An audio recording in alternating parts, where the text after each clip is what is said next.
Welcome or welcome back to WatchAdvisor on YouTube, where the watches are the stars. But today you do see me again live, and the reason is that we are today continuing what we started last year by showing you how a BVLGARI Octo Finissimo is made.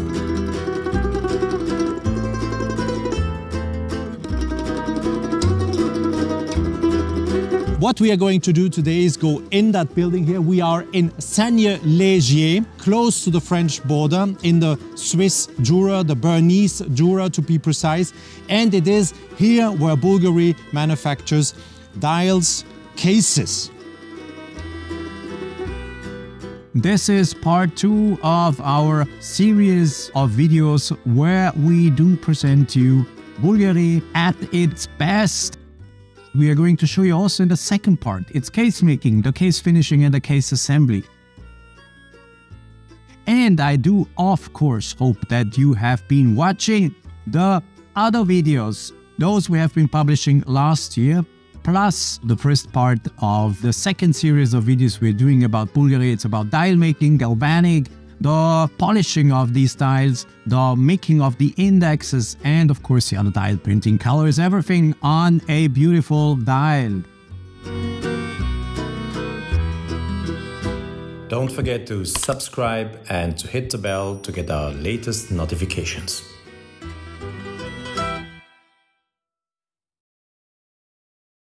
After a short lunch break, our deserved lunch break, we now start in the second day here. We're filming at BVLGARI to show you how the cases are made.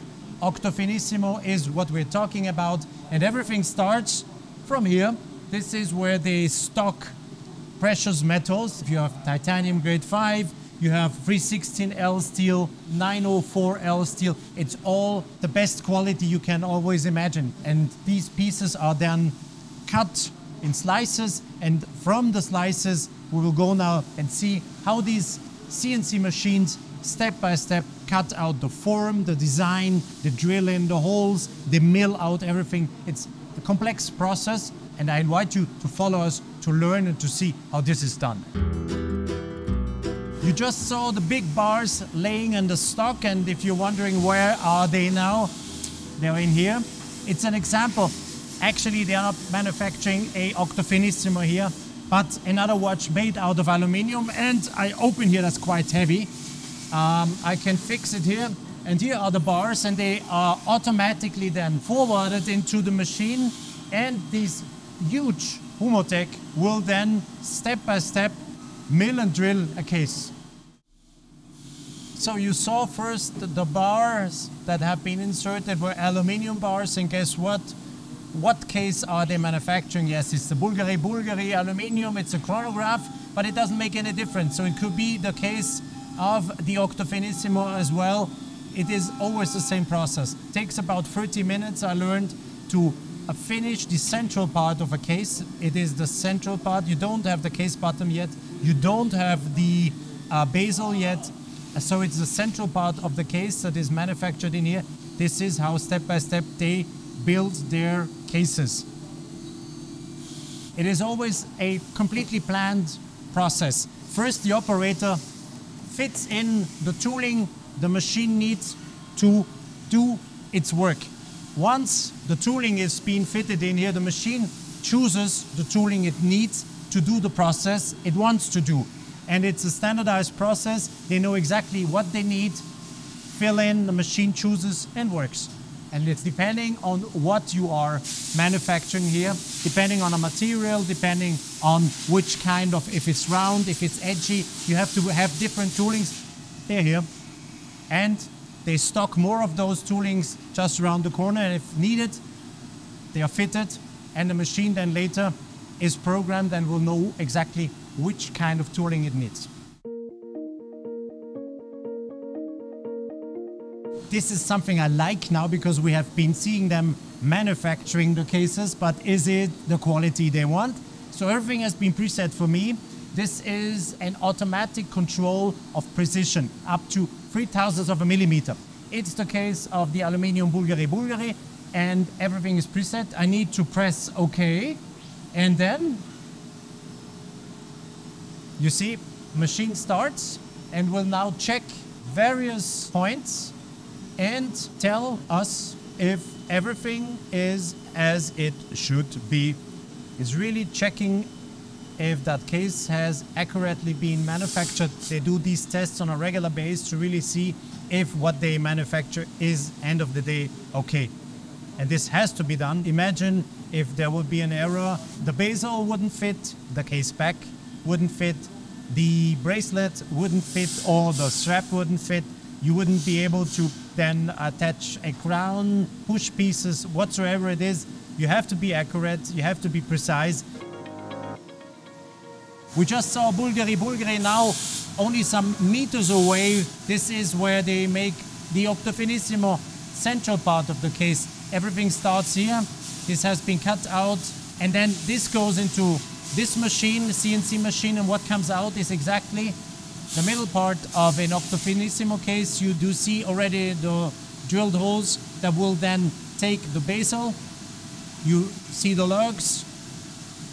This is the backside, has not been worked on yet, but will be done later. This is the hole for the crown, where the crown goes through later. You will still need the case back. You still need the bezel on top. Of course, the sapphire crystal, etc., etc. And this is just the raw piece that will now be polished. The edges will be beveled. You will have sandblasting to make this case look as it looks when you are wearing it on your wrist. And if you were wondering what this yellow ring does here, I was just asking the question, and they told me this is a controlled piece. This is a piece that went through the control we just showed you, where these little noses come along and check every part if everything is as it should be, up to 3 microns. So this is one control piece out of this series, and then they know that all the others here are okay. There's another one down there. Randomly, they take one out, the yellow one randomly, and so they check the quality and they can assure that the quality is what they want it to be. So this is to showcase a little bit what they do here. Everything in one box. They start out of here. We saw it in the video before, and this comes out after about half an hour. This is what comes out, part of the Octo, or Octo Finissimo, if you take this one. And as I told you before, it's only the central part of the case. Still, you need to manufacture the bezel or the case back. We have seen these dials in the morning already. We have seen them being lacquered in blue.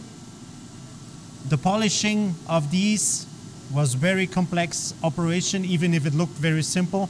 And we saw, yeah, the very early stage, the beginning of the dial making.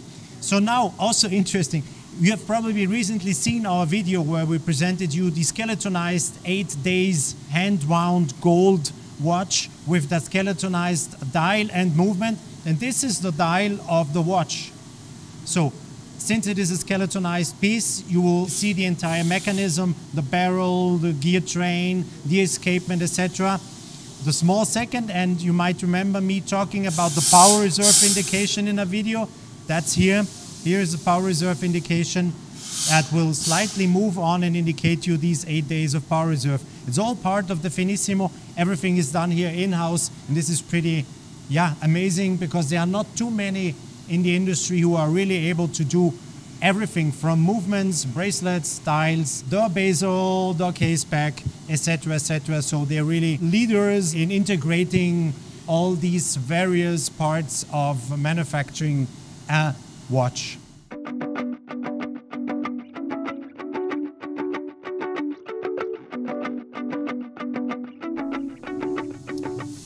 Well, what you see here is what they call sand blasting the surface. You might have recognized as the surfaces of the Octo Finissimo mostly are sand blasted, and parts of it are polished to get this beautiful contrast. And this process that was started in the early 1990s by IWC Schaffhausen, they were really the first ones to operate such machines, who looked, by the way, quite different at the time being, but they were the first ones to sandblast cases for a Porsche design. And today it has become kind of a standard if you want to achieve that surface, that you use this process and you really shoot little sand particles on the case, and it is then getting that matte, beautifully looking surface. And of course it will not stay that way because they are going to polish different parts to get this beautiful Octo Finissimo.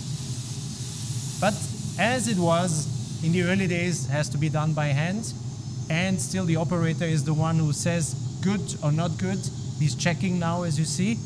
Obviously there are parts that have not satisfied him. Yes, looking again, and if necessary, repassing. That's the central part once again of the Octo Finissimo.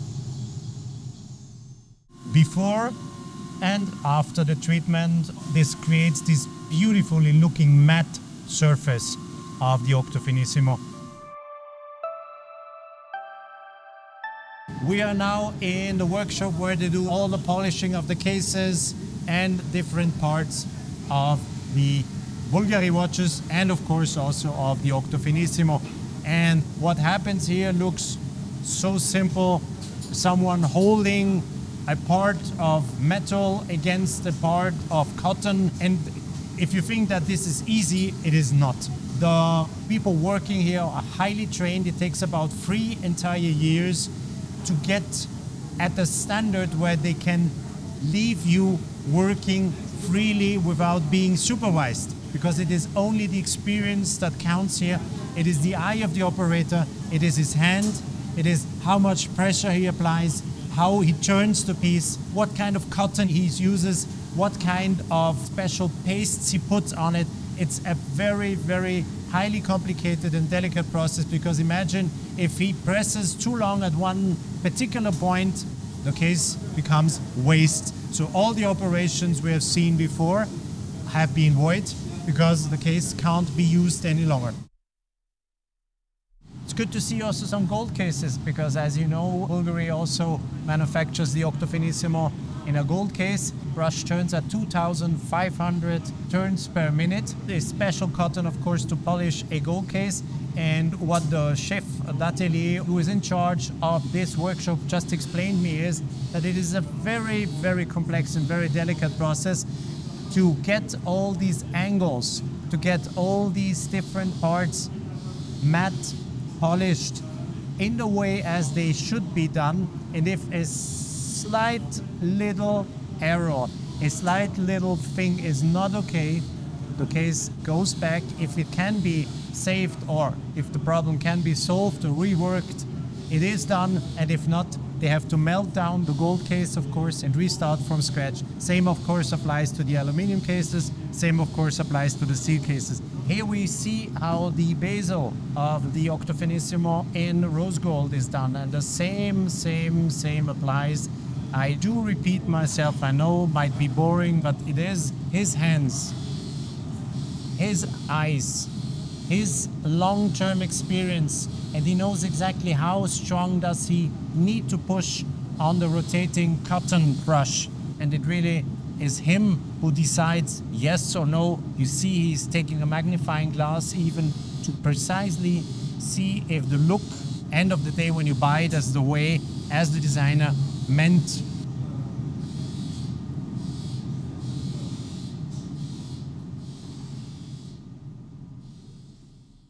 So what you see here, and they were so kind to take out one of these grinding wheels out of the machine. You see here there are 2 different surfaces, and if you want to create a certain angle that later can be used, what happens is that the piece gets in the machine, and you see it fits exactly. This will turn, then you will achieve the angle, the exact angle you want to have here.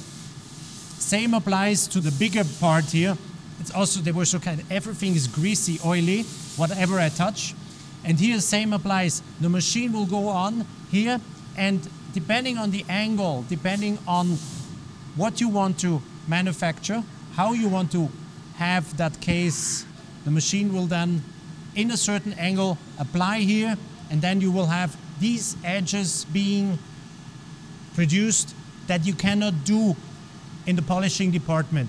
Because in the polishing department, if we would try to produce such a sharp angle, it will become round, not an edge, but you have edges here.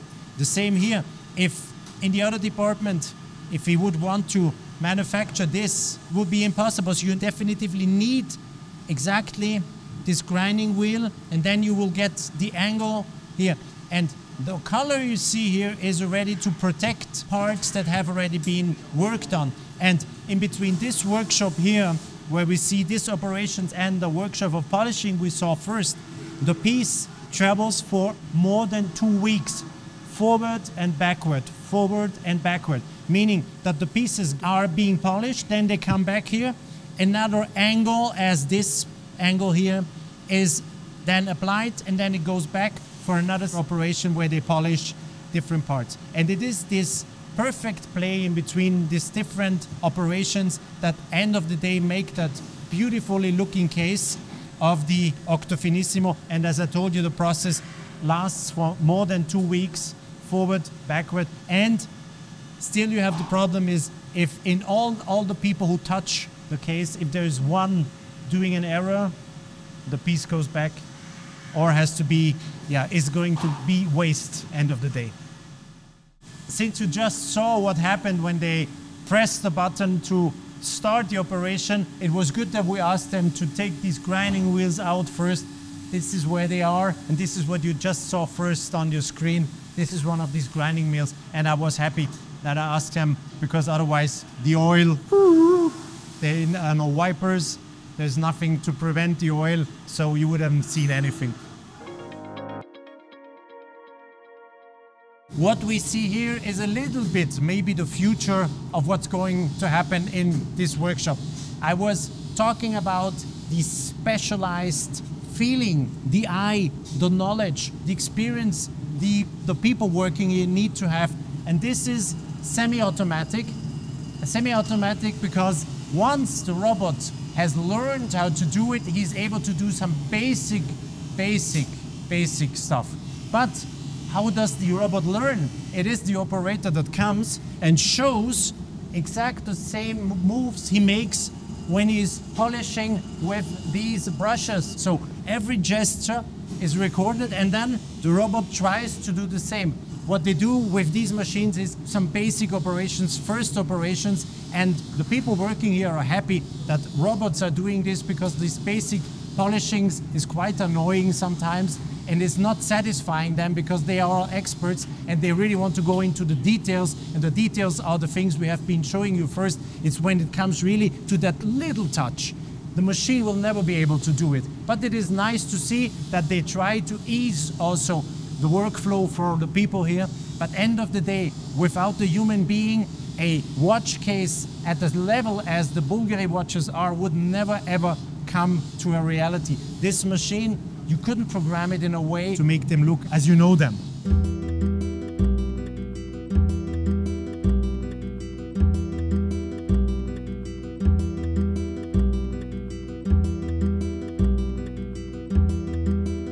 A laser has become part of watchmaking today.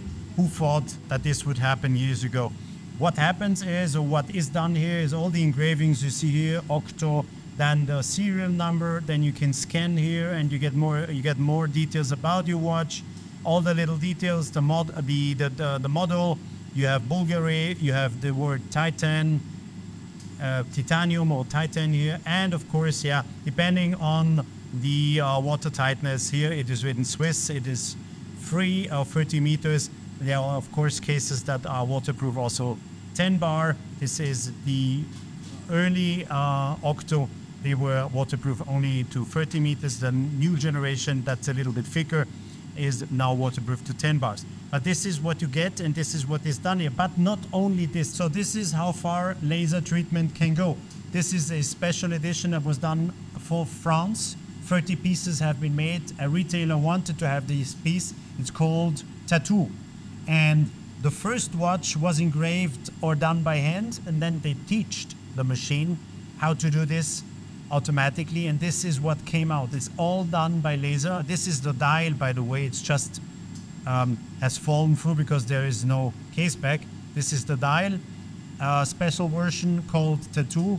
You either like it or you don't. That's not the question here. The question is that you can see what they are able to do meanwhile with a laser treatment. It's quite spectacular, I would say. If you like this kind of surfaces and if you're into tattoos, you might like it. That's quite spectacular. I've never seen anything comparable yet. Interesting. Nothing I would wear, but who knows? In the comment section, maybe we can discuss this and you can say your opinion. It would be interesting to read these comments. What do you think? Is this cool, or is this over the top, or is this ugly, or what would you say? Do you remember a video that we aired last year where we showed the special editions of these two Octo Finissimo watches? This looks like the drawings of Fabrizio Bonamassa, the designer behind the Octo Finissimo. This looks like as the sketches he did when he imagined how the watch should look like. And it's again laser treatment. The sketches, they teach the machine to reproduce the sketches of Fabrizio Bonamassa. And this is how these limited edition dials came alive. They come from this workshop here, and they were done by laser as well. And looking gorgeous. I very much like this. And you see exactly how the designer worked, how he imagined the dial would look like, and yeah, has been reproduced by a laser.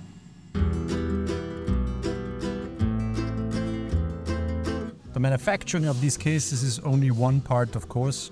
And here in this workshop, the cases are being mounted together, meaning that the central part gets a bezel, gets a case back. The screws are inserted. Why do they do this? I can tell you, they are testing them once they have been assembling these cases if they are waterproof. That's the reason they do it. It's a pre-assembly. Once they are pre-assembled, once the cases are verified to be waterproof as they are supposed to be, 30 meters, 100 meters, whatever is written on it, plus some security, of course, as always, then these cases go to Neuchâtel. And if you have not watched the video where the entire Octo Finissimo is being assembled, I highly recommend you to do this, because then you are going to see what happens after this final operation here in Saignelégier in the Jura mountains. So not a single case that has been pre-assembled here before it goes to Neuchâtel will leave this workshop without going into water. So it's really real testing. And you, of course, you could do it simply more easier with vacuum test, but it would not be the same because water is water.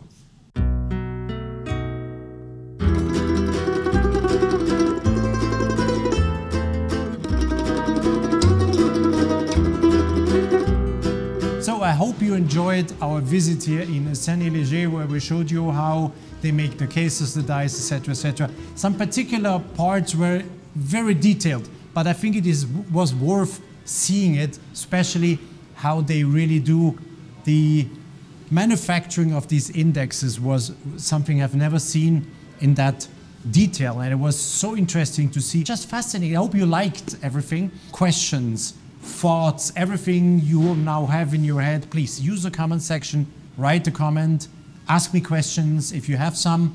One important thing, if you have watched this video and you have not seen the video where we show you how the movements of Bvlgari are made, please do watch it, because what you will also see end of this video is how an entire Octo Finissimo is being assembled. What happens here goes seamless to Neuchâtel. From the Vallée de Joux, the Bvlgari manufacturing place where they do the movements, everything's brought to Neuchâtel, and it is in Neuchâtel where the entire watch is then assembled and brought to life, literally, before it is being shipped to the world to be sold. Thanks for watching another episode here on WatchAdvisor, where the watches are the stars, and I hope I could also give you an impression that a watch is consisting of hundreds of parts, and only at the total, if everything is perfect and everything is perfectly assembled, will make a perfect watch. Thanks for watching, and goodbye for now, and see you soon back here on our channel, and bye-bye.